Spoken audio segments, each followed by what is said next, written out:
devices. I can't, like, I know it's gonna be fun. I know I'm gonna get, like, the Disney miasmas in the air, and I'm just gonna, like, feel the magic. But that's a lot of money for a vacation. And time, too, because you need, like, a week to go do all the parks and kind of try and get as much done as you possibly can. But, yeah, it just seemed like a huge undertaking, and that's me saying that as a person who actively keeps up with park information of, like, all parks. I love it. It's just one of my things. Like, if you want to know about a seasonal event, hey, I'm your girl, because, yeah, I love Halloween events, and that's kind of what got me started on going to different parks. But anyway, my home park is Six Flags Great America, and it has a really, really eclectic collection of roller coasters. And I did not like roller coasters as a kid.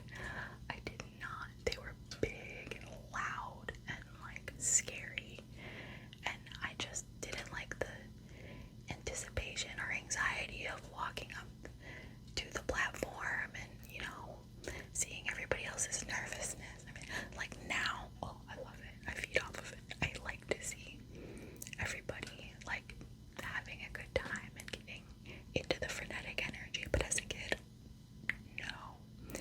So, when I was like 5, we went to Kittyland, and my first, like, roller coaster was the Little Dipper, and it's a little tiny wooden roller coaster, and it just goes out and back in a little circle.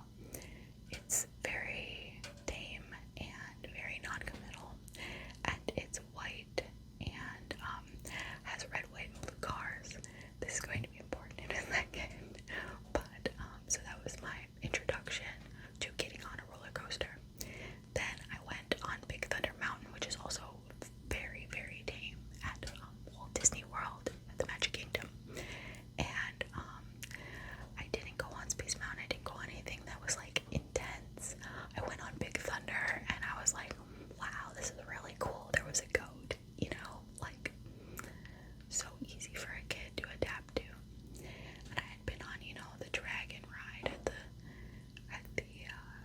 carnival, so it wasn't really a big deal to me to get on the Little Dipper until my mom was like, okay, now we're gonna go on a big girl roller coaster. And I was like, what? And she was like, oh, no, I want to go on roller coasters.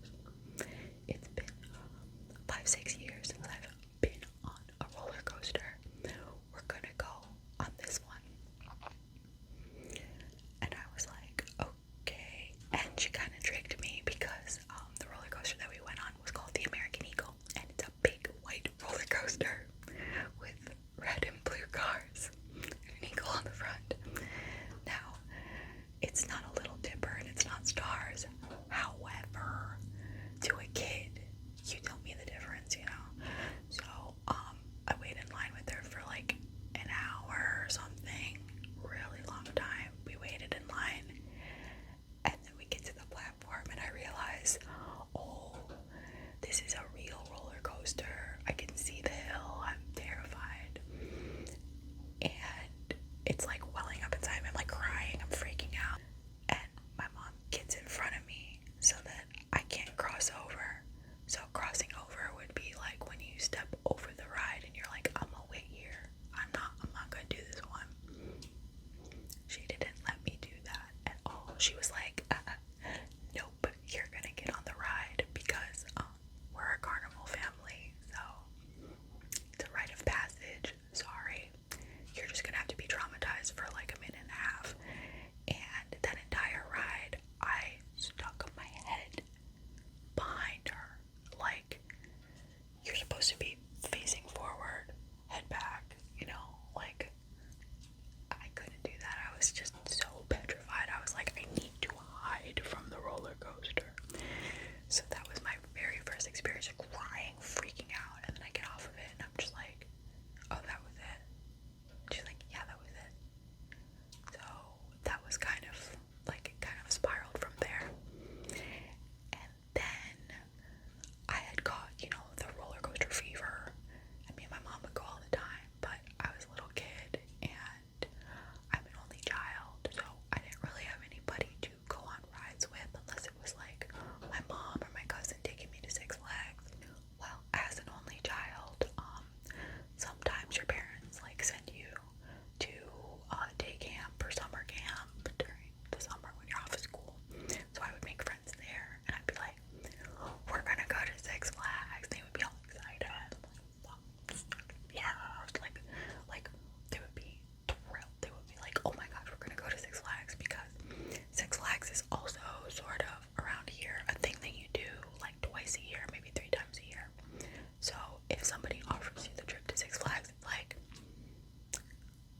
coasters are scary. And I was just like,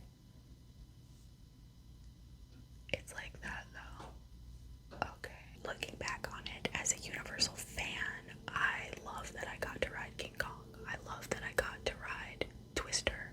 I love that I got to ride Earthquake and Jaws. However, for a 6-year-old, those experiences were very intense, and I think it's cool, kind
this isn't for me. I'm a jerky teenager, you know?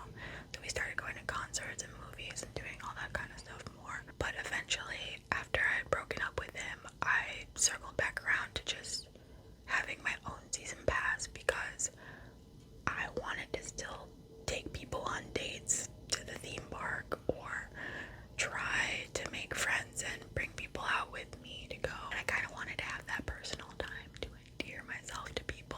Like,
else that I knew was like, oh my gosh, my roller coaster looks so cool, and you could like customize your own roller coasters and stuff too.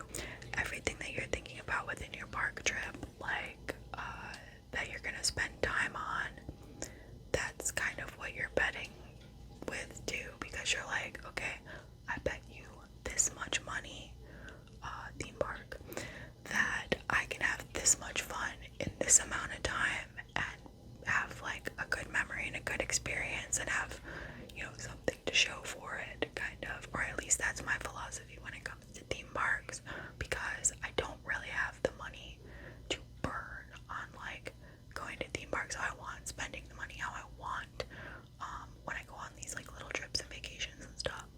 So I need to be really careful about where I put my bet, because your initial bet, your like entry into the pod, is your general admission and your parking, or anything that requires for you to get into the park, right?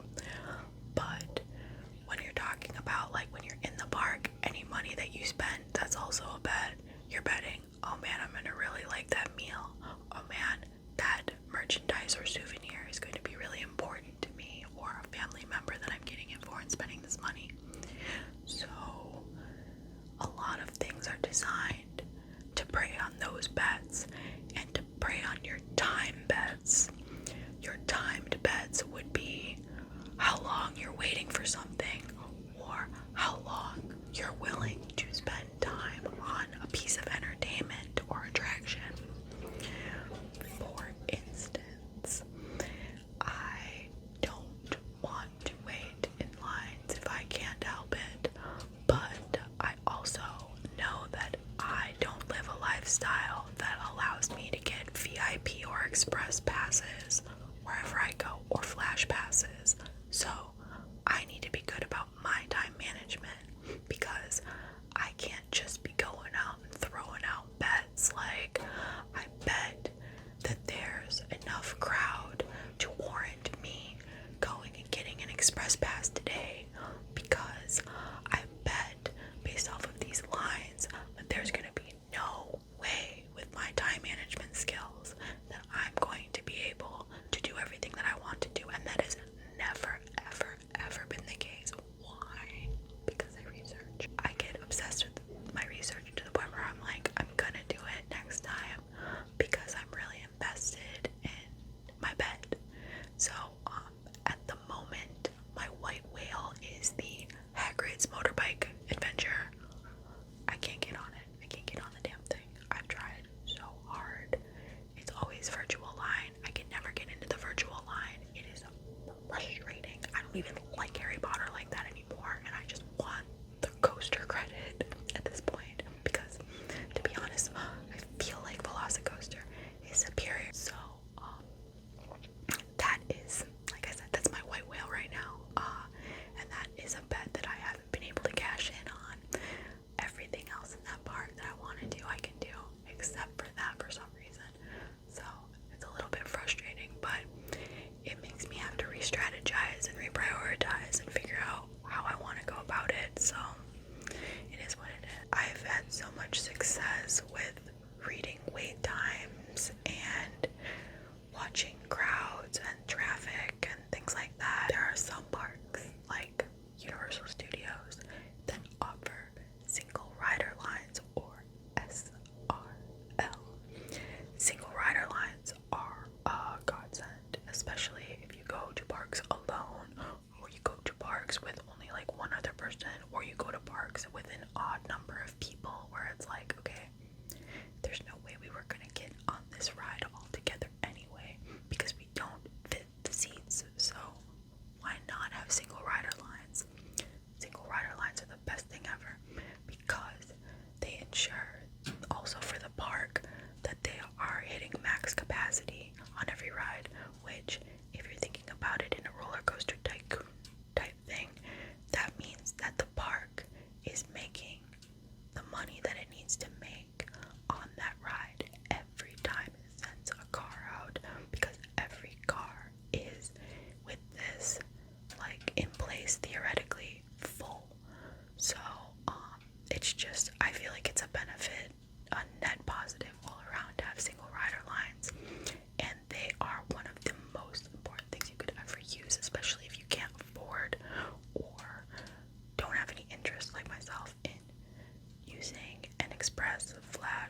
VIP access pass for anything.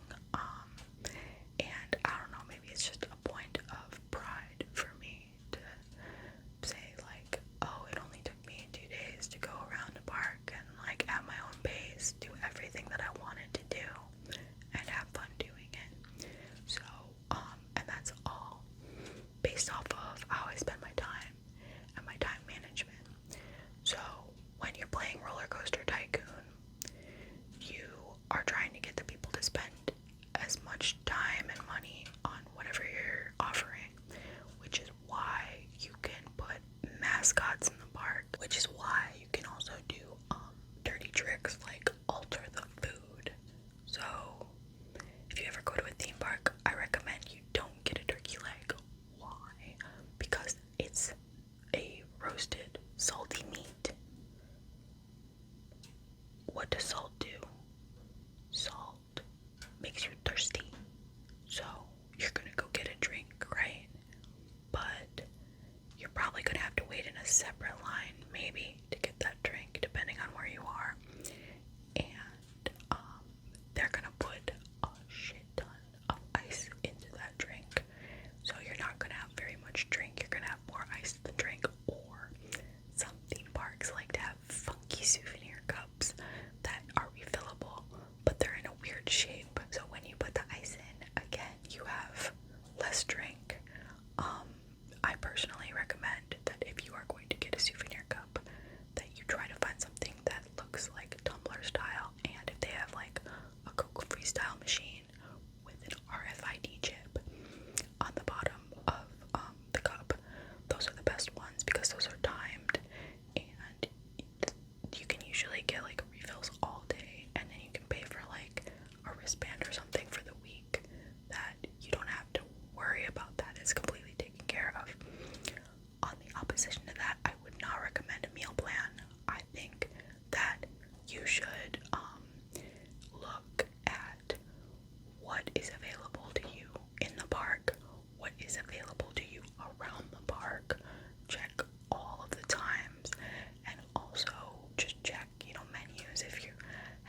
Persian roller coasters, but if I've been on every other ride in the park, I have to get on the RMC conversion roller coaster.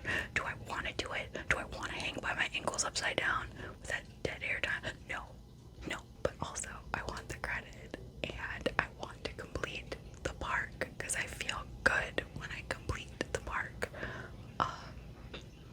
So yeah, there's that. You want to like be on top of that. You might get tired in the middle of the day. They want you to get tired in the middle of the day. You want to know why? Because they want you to go park your butt at a show. Why? Because if you're parking your butt at a show, then you're not trying to stand in line, crowding up the lines, and trying to park your butt on a ride that they're gonna have to find space for you. And like, the rides cost money to operate. Everything in the park costs money to operate. But I think there are some things that are lesser evils when it comes to their budget that they definitely want you to be doing. I'm sure it costs way less to hire the entirety of Scooby and the gang to walk around up and down Hollywood Boulevard than it is to run the Mummy roller coaster once.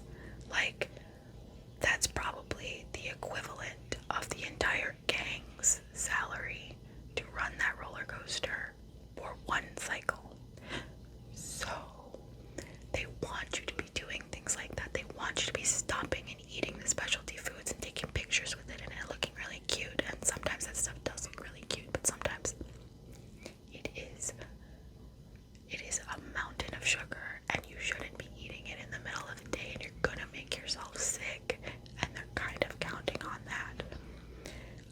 Also, these are things that you're not used to having or experiencing, so could you chalk it up to, oh, the cupcake made me sick, or oh, this entire experience is a fish out of water sort of thing for me, so maybe I'm just homesick or something like that.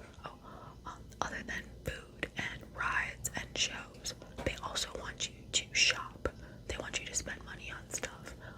They want you to buy souvenirs and things that are special for you and your loved ones.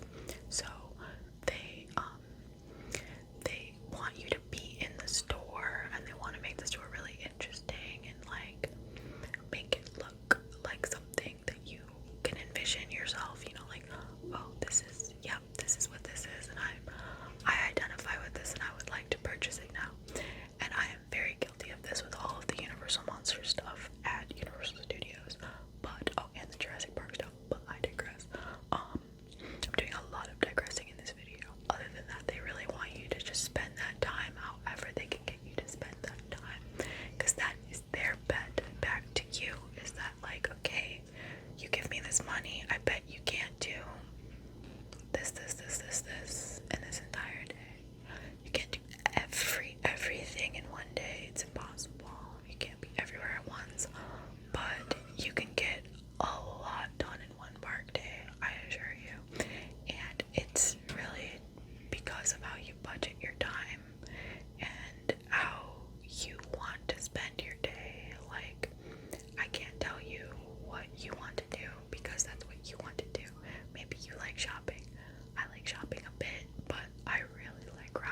many snack credits and this many entree credits and this many quick service credits. I believe that's how it was working at Disney.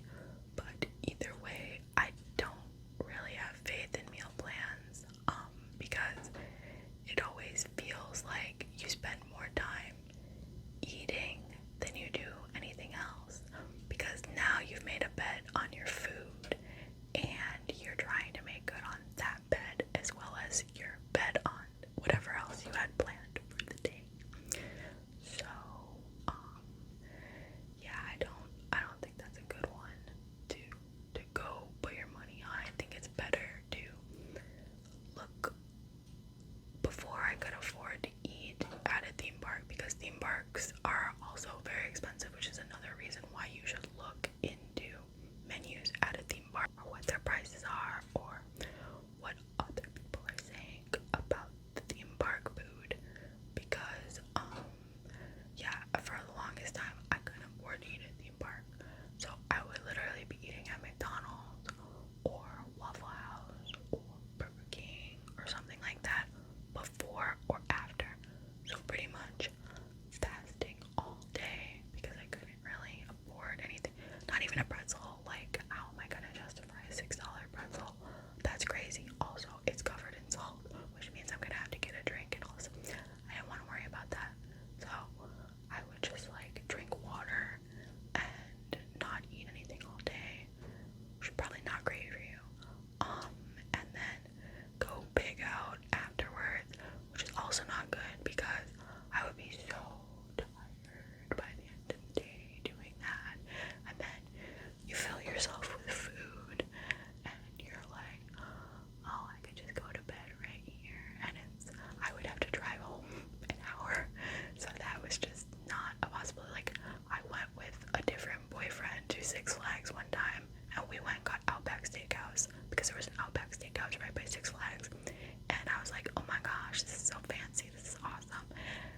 We almost like crashed and died on the way home because we were both so exhausted from the day and so full of this like yummy steak that it was bad, and it like scared me. Like, we literally crashed into a guardrail because we were in stop go traffic too, because once the park lets out, everybody leaves at the same time, so everybody was doing the stop go traffic. And yeah, he like fell asleep, and I just remember hitting the concrete, and we were going super slow, so it wasn't very dramatic or anything. I was kind of like, okay, noted for next time, don't eat a bunch of food if you have to travel like pretty far after you've had a whole day of walking around in theme park. That's just rookie mistake. But I was also like 17, so what are you gonna do? Really don't have any faith in meal plans. Now that I can't afford to have food and drink at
sake of your budget and your sanity and knowing where your bread will be buttered later, you're gonna want to check a menu, and you're gonna probably want to check some prices before you go, just because, yeah, theme parks and amusement parks are sometimes notorious for having very expensive food that is of mid-tier quality usually. So it's very sugary, sweet, and like mostly sugary and sweet, and then a lot of salty and maybe a little tiny bit of spicy. They don't really mess with spice too much, which is kind of like because it's flavor. But yeah, I feel that you should be very aware, because you're gonna have to eat at some point, about where you're gonna go to have food and when you're going to go to have food. When is a big deal too, because you're probably like, okay, well, why would you fast all day? Well, the morning time is probably one of the better times to eat. And that's because not a lot of people are eating at that time, because they might have gotten a breakfast somewhere else and they're not trying to like eat in a park or anything. But afternoon, I would say, what do my notes say? So as far as park schedules are concerned, I would say that lunchtime is like from 11 to 2 p.m. And so like 11 a.m. to 2 p.m. would be lunch at most every given theme park. So that's kind of a sweet spot for if you wanted to get on rides.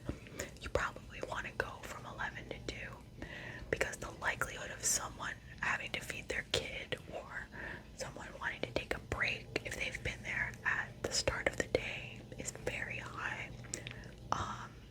And then dinner time is usually around 5 to 7 p.m. There's no written rule about it, but it's just dinner time for lots of people.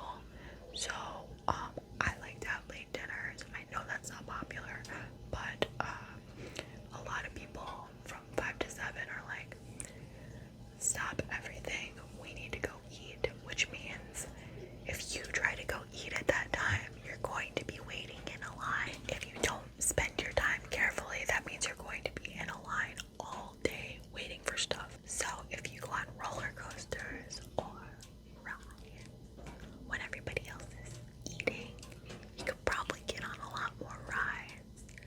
And if you go to eat when everybody else is trying to get on rides, you're probably going to have a more peaceful meal. So based off of that, you gotta gauge what appeals to you and how you want to spend your time and how you want to spend your day. And also, I am so sorry for the noise in the background of this video. I have a forced air heating system, which means that it creaks and moans and groans, and the Crypt is haunted, you guys. I don't know what. So your lunchtime and your dinner time are pretty much your crowd breaks for the day, where you're going to see a reduction in wait times on attractions and things like that, and then you're going to see an influx probably after that time of the day. It all depends also on how long the park is open and what. So morning would be open to about 11 a.m. and then noon would be 12 p.m. to about like 4, and then 4 to close would be my nighttime. And this has always helped me to kind of be like, okay, what boxes would I put everything in order of importance for the day? So I will like kind of put morning, afternoon, evening, and figure out like, okay, do I want to get a night ride on this? When do I think would be a better time to go do this? It helps kind of, again, compartmentalize your time management, and then you have like this list of options of things to do, because you can never guarantee anything. You know, the park can't 100% guarantee everything for you. So you want to take into account that they can't guarantee everything for you, and you're gonna have to pick and choose things.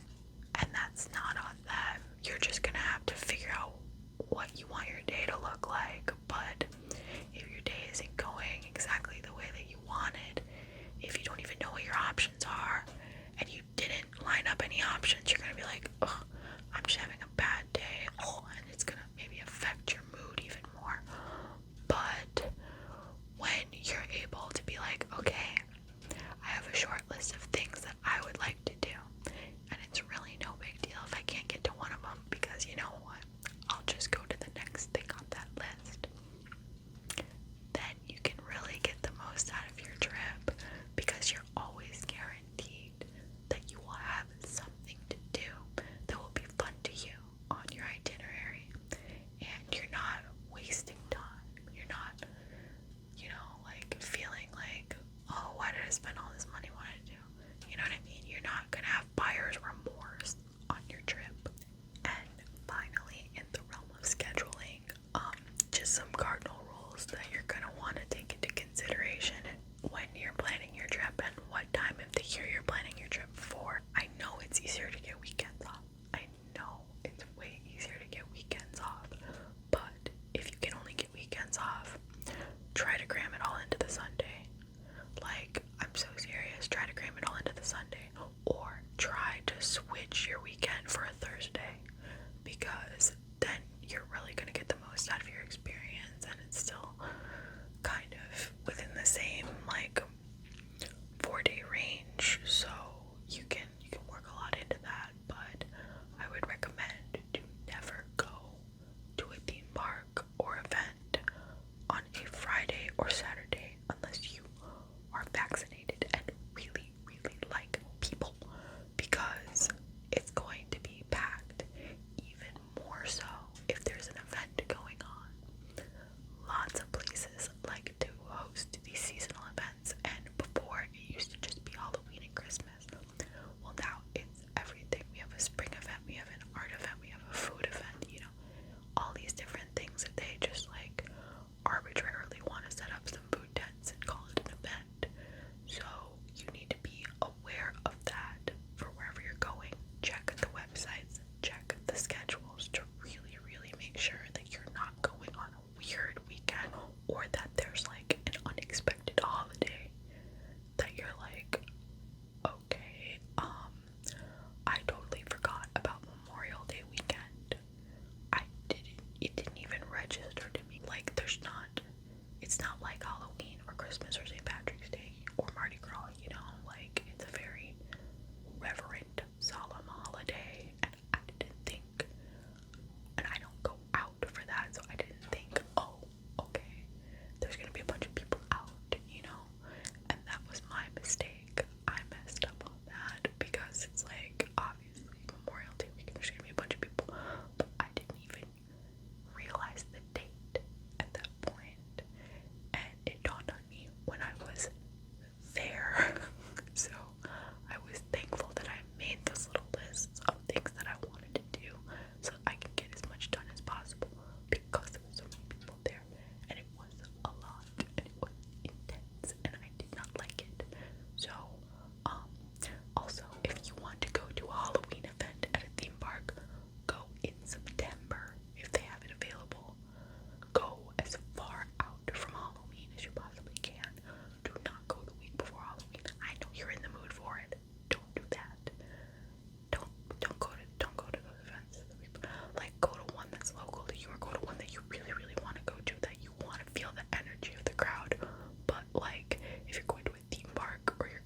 budget